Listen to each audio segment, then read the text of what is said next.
చలపతి గారు. గణము ఫణము తృణము రుణము. మరి భారతార్థంలో చెబుతావా? గణము ఫణము తృణము రుణము అంతేనా? గణము ఫణము తృణము రుణము 4 పదాలు భారతార్థంలో రావాలి. తృణమో పణమో మందో ఫణమో అంటారుగా. మందో మాకు అంటారా? మాకేమిటి సార్? మందో మాకు. మందో మాకు. తృణమో ఫణమో మందో మాకు. మందో మాకు.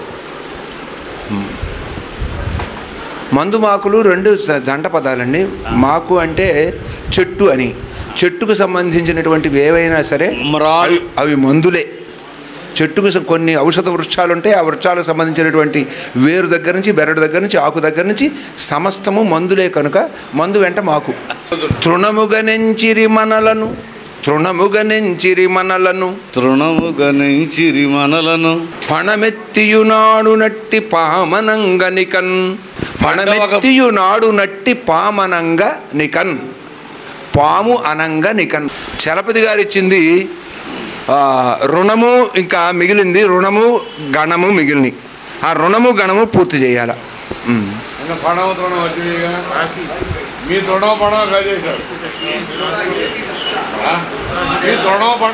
తృణమో ఫణమో వచ్చినాయి. మీ తృణం ఫణం మీకు ఇచ్చేసాం.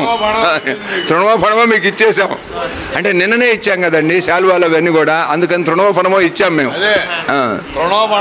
ఇచ్చాం. ఇక రుణం తీర్చాలా? అది మీ పద్య రుణం మేము తీర్చాలా.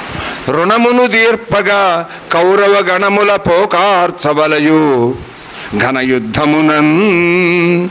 రుణమును తీర్పగా కౌరవ గణముల రుణమును తీర్పగా కౌరవ 3వ పాదంలో గణముల పోకార్చవలయు ఘనయుద్ధమునన్.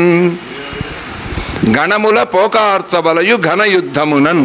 చివుకుల వెంకటాచలపతి గారు. గణము ఫణము తృణము రుణము భారతార్థంలో ఈ 4 మాటలు భారతార్థం. తృణముగనెంచిరి మనలను తృణముగనెంచిరి మనలను ఫణమెత్తి ఆడు ఫణమెత్తియునాడు నట్టి పామన నిపుడున్. ఫణమెత్తియునాడు నట్టి పామన నిపుడున్ రుణమును తీర్పగా కౌరవ గణముల పోకార్చవలయు ఘనముగా నిచటన్. Right sir.